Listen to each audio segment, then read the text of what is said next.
ನಮಸ್ಕಾರ, ಪ್ರಜಾಕರಣಕ್ಕೆ ಸ್ವಾಗತ. ಸರಿಯಾದ ಮಾರ್ಗದರ್ಶನ ಇಲ್ಲದೆ ಮನೆ ಕಟ್ಟಲು ನಿರ್ಧರಿಸೋದು ನಮ್ಮ ಜೀವನದ ದೊಡ್ಡ ಸಮಸ್ಯೆ ಆಗಬಹುದು. ಇಂದು ಹಲವು ಜನರು ಸೈಟ್ ಖರೀದಿಸಿ ಮನೆ ಕಟ್ಟೋದಕ್ಕೆ ಮುಂದಾಗ್ತಾರೆ. ಆದ್ರೆ ಎಲ್ಲಿ ಶುರು ಮಾಡಬೇಕು, ಯಾರನ್ನ ಸಂಪರ್ಕಿಸಬೇಕು, ಇನ್ನು ಹಲವು ಗೊಂದಲಗಳಿಂದ ಲಕ್ಷಾಂತರ ರೂಪಾಯಿಯನ್ನ ನಷ್ಟ ಮಾಡ್ಕೊಳ್ತಾರೆ. ಅದಕ್ಕೆ ಈ ವಿಡಿಯೋ ನೋಡಿ ಯಾರನ್ನ ಹೇಗೆ ಸೆಲೆಕ್ಟ್ ಮಾಡಬೇಕು ಅಂತ ಈ ವಿಡಿಯೋದಲ್ಲಿ ತಿಳಿಸ್ಕೊಡ್ತೀವಿ.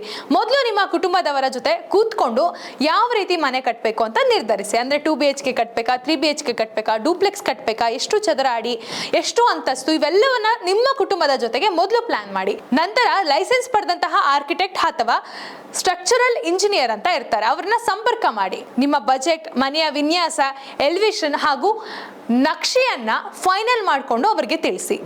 ಬಳಿಕ ಸಾಯಿಲ್ ಟೆಸ್ಟ್ ಮಾಡಿ. ಅದರ ನಂತರ ಸ್ಟ್ರಕ್ಚರಲ್ ಡಿಸೈನ್ ಸಿದ್ಧಪಡಿಸಿ.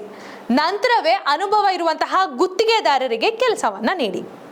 ಆದರೆ ಆನ್ಲೈನ್ನಲ್ಲಿ ಕಡಿಮೆ ಹಣಕ್ಕೆ ಅದ್ದೂರಿಯಾಗಿ ಮನೆ ಕಟ್ಕೊಡ್ತೀವಿ ಅಂತ ಹೇಳಿ ಹಲವು ಜಾಹೀರಾತುಗಳನ್ನ ಕೊಡ್ತಿರ್ತಾರೆ.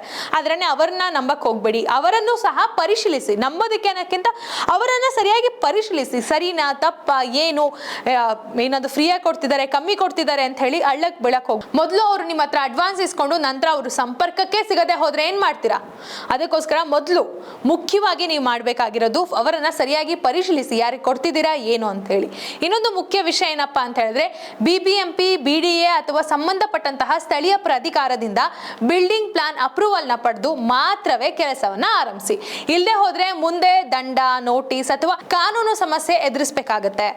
ಒಂದು ತಪ್ಪು ನಿರ್ಧಾರ ನಿಮ್ಮ ಮನೆಯ ವೆಚ್ಚವನ್ನ ಲಕ್ಷಾಂತರ ರೂಪಾಯಿಗಳನ್ನ ಹೆಚ್ಚಿಸಬಹುದು.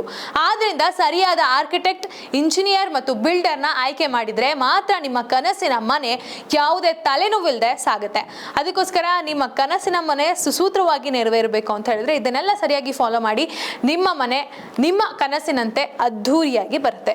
ಇದೇ ರೀತಿಯ ಉಪಯುಕ್ತ ಮಾಹಿತಿಗಾಗಿ ನಮ್ಮ ಪ್ರಜಾಕರಣ ವಾಹಿನಿಯನ್ನ ಫಾಲೋ ಮಾಡಿ, ಹಾಗೆ ನಮ್ಮ ಚಾನೆಲ್ನ ಸಬ್ಸ್ಕ್ರೈಬ್ ಮಾಡಿ. ಧನ್ಯವಾದ.